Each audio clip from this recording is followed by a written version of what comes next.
आप रामायण के पात्र राम, लक्ष्मण, रावण, हनुमान जी की शक्तियों से तो अच्छी तरह परिचित होंगे, लेकिन रामायण में एक पात्र ऐसा भी था जिसकी शक्ति इनसे भी कई ज्यादा बलशाली थी।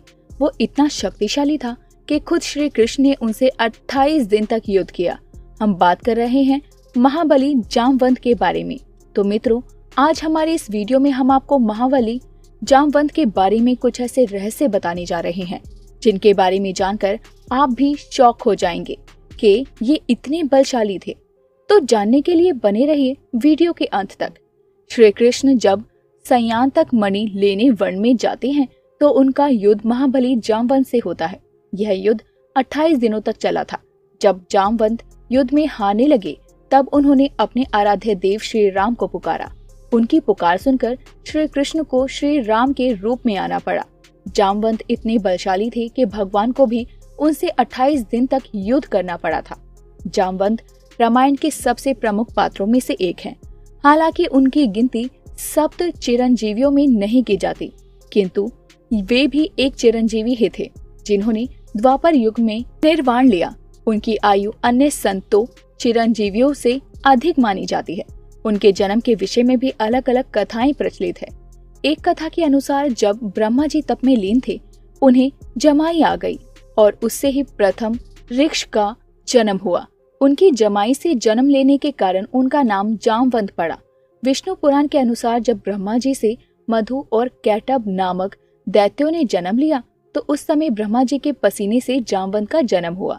ऐसा भी वर्णित है कि जब श्री हरि का युद्ध मधु और कैटब से हो रहा था तो जामवंत प्रसन्नता पूर्वक ताली बजा रहे थे। अंत में जब श्री हरि ने दोनों राक्षसों का वध किया तो जामवंत अत्यंत प्रसन्न हुए।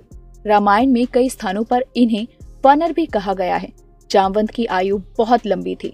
ऐसा माना जाता है कि श्री राम अवतार के समय जामवंत की आयु 6 मनवंतर से भी अधिक थी। उन्होंने मत्स्य अवतार को छोड़कर कर्म अवतार को लेकर श्री कृष्ण अवतार तक सभी के दर्शन किए, अर्थात श्री हरि के 7 अवतारों के समय वे उपस्थित थे। उन्होंने प्रथम देवासुर संग्राम में भी भाग लिया था। उन्हें अत्यंत विद्वान, बुद्धिमान, वेद पाठी और सदा अध्ययन करने वाला बताया गया है। उन्हें सभी वेद, पुराण, शास्त्र कंठस्थ थे। श्री राम की सेना में वो सबसे वयोवृद्ध और बुद्धिमान थे और इसी कारण श्री राम भी उनसे बड़े सम्मान से पेश आते और उनसे सलाह लिया करते। उनका आकार बहुत विशाल बताया गया है। आकार में वो कुंभकर्ण से तनिक ही छोटे थे। जब लक्ष्मण को शक्ति लगी तो उन्होंने ही हनुमान को 4 दुर्लभ बूटियों के बारे में बताया था, जिनमें से एक संजीवनी थी। तो दोस्तों, आपने देखा कि महाबली जामवंत कितने शक्तिशाली थे। आपको हमारी वीडियो कैसी लगी हमें कमेंट बॉक्स में कमेंट करके जरूर बताएं। और ऐसे ही सनातन धर्म के बारे में जानकारी पाने के लिए चैनल को सब्सक्राइब करना ना भूलें।